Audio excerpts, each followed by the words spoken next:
Saudara, fluktuasi atau bergerak dinamis itulah gambaran umum survei elektabilitas Litbang Kompas terhadap partai politik. Apa saja yang mempengaruhi dan benarkah modal sosial jadi penentu partai di parlemen punya tingkat keterpilihan yang tinggi? Kita bahas bersama peneliti senior Litbang Kompas, Toto Suryanintias. Mas Toto, selamat malam.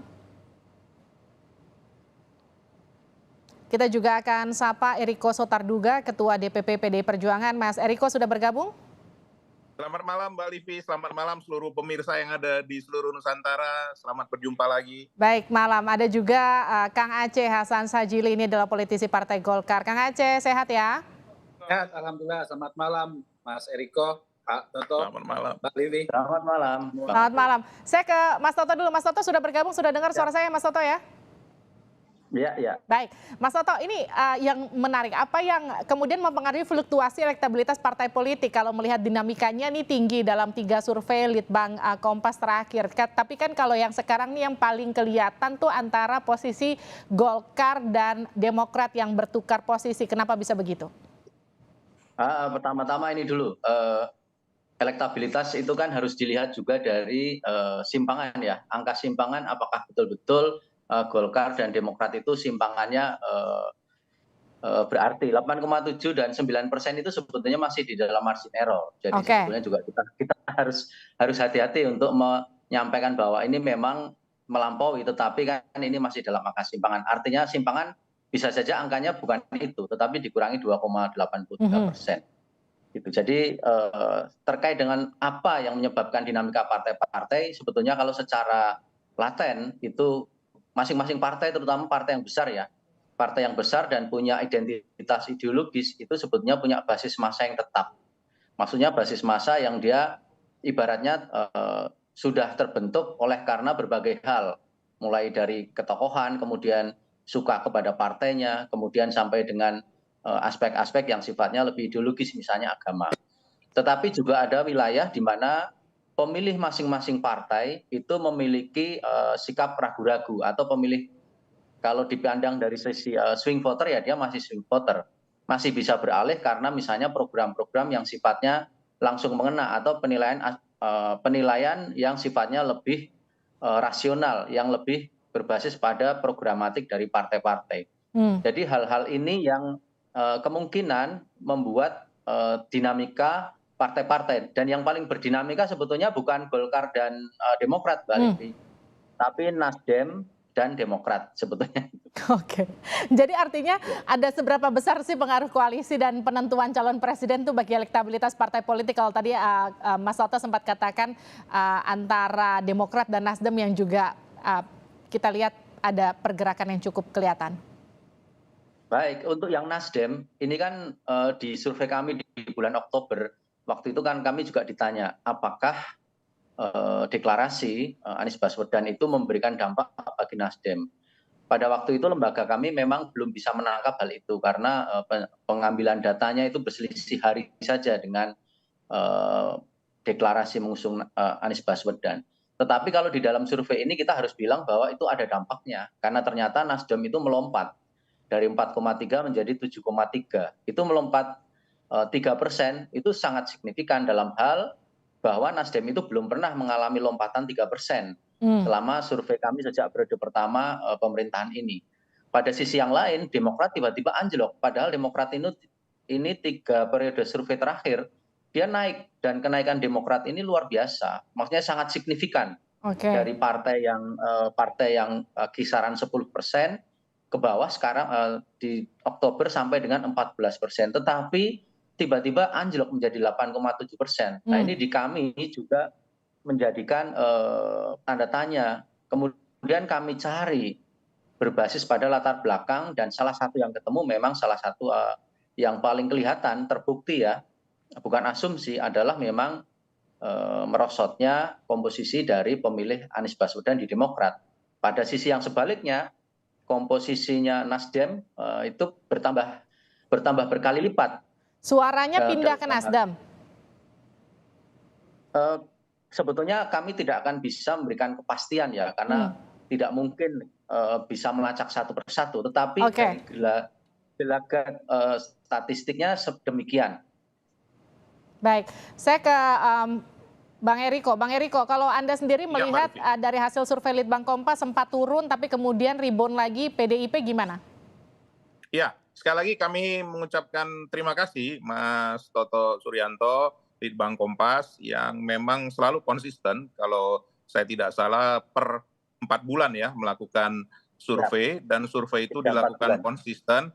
Dan saya harus menyampaikan secara jujur, dari pengalaman kami pada waktu pemilu yang lalu juga, itu tidak signifikan perbedaan antara hasil survei Kompas dengan kenyataan yang kita dapatkan. Dan ini menjadikan kami juga semakin bersemangat dan juga tidak boleh katakan tidak boleh tidak waspada. Karena memang situasi-situasi ini masyarakat sudah sangat cerdas. Jadi kalau dari hasil Litbang Kompas yang saya perhatikan dalam waktu singkat ini, sebenarnya memang masyarakat sudah sangat cerdas, Mas Toto, Mbak Livi. Saya harus jujur menyampaikan itu. Cobalah lihat ya, perubahan kami juga karena konsistensi dari yang dilakukan selama ini, itu dari bulan Juni ya, kalau saya tidak salah, terus Oktober, itu kan di seputaran masih margin of error-nya. Jadi katakan dari angka 21, hampir ke 23. Kalau dari seluruh survei juga Mbak Livi, saya harus sampaikan secara jujur, ini juga kan harus menjadi catatan bagi kami, bagi kita semua, itu PDI Perjuangan hampir 20% sampai yang paling tinggi hampir 30%. Kalau kita melihat average-nya di angka 25 dengan margin rata-rata error dari survei itu kurang lebih 3%, memang di angka 22 sampai angka 28% PDI Perjuangan.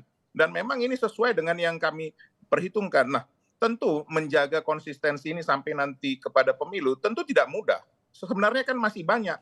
Nanti Mas Toto juga barangkali boleh menyampaikan bahwa masih banyak juga yang masih belum memberikan keputusan akhir. Dan ini kalau kami secara pribadi dan tidak perlu berahasia dalam hal ini, bahwa memang generasi muda, generasi Y dan Z ini belum mengambil keputusan. Dan mereka menunggu siapa nanti calon presiden dan kesungguhan dari masing-masing partai untuk menunjukkan keseriusan dalam hal ini. Dan kami meyakini hal ini nanti setelah diputuskan oleh Ibu Ketua Umum untuk nanti calon presiden dari PDI Perjuangan nanti bekerja sama dengan partai manapun yang memang bersama-sama dengan kita sungguh-sungguh dan mempunyai keseriusan dan mempunyai ideologi yang betul-betul ingin mempertahankan pembangunan yang sudah dilakukan Bapak Presiden Joko Widodo ini nanti pasti akan mendapatkan juga satu apakah reward ataukah koreksi. Nah ini juga kami meyakinin hal ini. Tetapi secara pribadi, walaupun nama saya Riko Sotarduga, saya tidak mau menduga juga bahwa nanti setelah Ibu Ketua mengumumkan nanti akan ada reward lagi Mas Toto. Nanti Mas Toto tolong survei lagi ya, itu menghemat biaya PDI Perjuangan loh Mbak. Tapi kan nanti kita akan lihat apakah kemudian setelah diumumkan PDIP capresnya, apakah ini kemudian akan menguntungkan PDIP secara elektabilitas atau justru akan membuat turun nanti. Nanti kita lihat di survei selanjutnya. Ini kan tidak boleh begitu Mbak. Kami meyakini. Makanya jangan lama-lama rilisnya. Kira-kira siapa capres yang akan diusung? Kalau itu masih rahasia tentunya ada di kantong. Oke, saya ke Kang Aceh. Kang Aceh, ini kan kalau dilihat meskipun tadi kalau Mas Toto sempat katakan kan masih ada di margin error sebetulnya. Tapi kan kalau dari persentase hasil rilisan Litbang Kompas tetap ada di 3 atas nih Golkar. Gimana Kang Aceh ngelihatnya? Ya, tentu saya juga ingin mengucapkan terima kasih kepada Litbang Kompas, Mas Toto yang telah melakukan survei. Dan survei ini saya kira kami jadikan sebagai snapshot tentang bagaimana dinamika dari perilaku pemilih yang saat ini mereka menentukan pilihan politiknya. Tentu masih punya waktu yang cukup panjang, 1 tahun ke depan yang bisa saja kami terus mendorong agar kita bisa menaikkan elektabilitasnya kepada angka yang lebih tinggi lagi. Karena kita tahu juga bahwa kami tentu punya pengalaman juga ketika pemilu 2019, Litbang Kompas pernah menempatkan Partai Golkar pada 7%, 8%, tapi alhamdulillah Golkar kemarin bisa menempatkan diri pada 14% dalam pemilu 2019. Karena itu maka hasil dari survei Kompas ini tentu akan dijadikan sebagai satu cerminan buat kita untuk terus berjuang, menaikkan elektabilitas, memperkuat konsolidasi organisasi, mendorong agar para kader memiliki semangat yang tinggi agar kita tentu sebagai partai politik menginginkan agar survei kita makin hari makin baik. Nah, tadi Pak Ketua Umum kami juga menyampaikan bahwa untuk melihat elektabilitas tentu nanti pada faktanya adalah pada pemilunya nanti. Yeah. Dan tentu bagi kami apa yang kita dapatkan dari hasil survei Kompas sekarang ini, ya, itu menunjukkan satu peningkatan elektabilitas 1,1%. Ini tentu kami harus sampaikan bahwa ini adalah berkat kerja keras semua kader Partai Golkar di berbagai tingkatan, dan tentu langkah-langkah strategis yang dilakukan oleh Ketua Umum kami ya, dalam konteks bagaimana mendorong melakukan upaya pemulihan ekonomi. Dan saya kira kami percaya bahwa ini memiliki efek terhadap Partai Golkar sendiri gitu, dalam konteks bagaimana menaikkan elektabilitas. Kalau tadi, maaf saya potong ya Kang Aceh, kalau tadi Mas Toto kan sempat menyebutkan Nasdem itu dapat kotel efek dari pencalonan Anies Baswedan di elektabilitas partai politik, betul ya Mas Toto ya? Ini pertanyaan untuk Kang Aceh, tidak tergiurkah Golkar kemudian untuk mengingat hal ini ternyata mempengaruhi elektabilitas partai politik? Perlu studi tersendiri terkait dengan hal tersebut. Tetapi kami meyakini bahwa langkah Ketua Umum kami yang juga Menko Perekonomian Bapak Erlangga Hartarto yang mampu ya mengkoordinir berbagai kebijakan ekonomi itu setidaknya memberikan efek yang positif bagi Partai Golkar itu sendiri.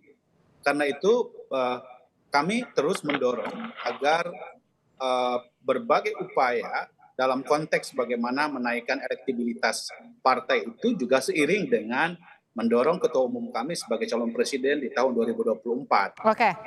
Jadi karena itu saya kira kalau Golkar sendiri walaupun belum deklarasi secara resmi dalam konteks koalisi, saya kira kita konsisten dengan sikap kita bahwa pilihan politik kita untuk mendorong Ketua Umum Pak Erlangga Hartarto dengan langkah-langkah kebijakannya sebagai Menko Perekonomian, kami meyakini bahwa itu adalah langkah yang dapat mendorong pada upaya peningkatan elektabilitas Partai Golkar. Karena saya kira begini, kita dengan Presiden Jokowi dalam konteks pemerintahan ini kan tidak bisa dipisahkan. Ini saya kira linier dengan survei yang diumumkan pada 1 hari yang lalu. Tingkat kepuasan publik terhadap kinerja ekonomi juga menunjukkan angka yang sangat positif. Nah, karena itu ya kami meyakini jika tingkat kepuasan publik terhadap kinerja ekonomi ini akan seiring juga dengan bagaimana upaya yang serius yang dilakukan oleh Ketua Umum kami sebagai Menko mempengaruhi terhadap elektabilitas partai. Jadi ini pun sebenarnya juga dinikmati oleh PDI Perjuangan sekarang, karena kan sekarang kepuasan kinerja terhadap pemerintah lagi tinggi-tingginya. Jadi itu juga mungkin mendongkrak elektabilitas PDI Perjuangan juga seiring dengan Golkar begitu ya? Ya tentu saya kira kita bisa berbagi dalam konteks, karena itu saya kira memang tidak ada pilihan buat kita untuk memastikan agar pemerintahan Presiden Jokowi Pak Kiai Ma'ruf Amin ini harus sukses menuju 2024. Karena taruhannya juga para partai politik yang menjadi pendukungnya. Iya, itu dia tadi. Gitu loh. Terima kasih. Karena itu saya kira itu harus dipastikan. Terima kasih Kang Aceh, terima kasih Bang Eriko, terima kasih juga Mas Toto telah bergabung bersama kami di Sapa Indonesia malam.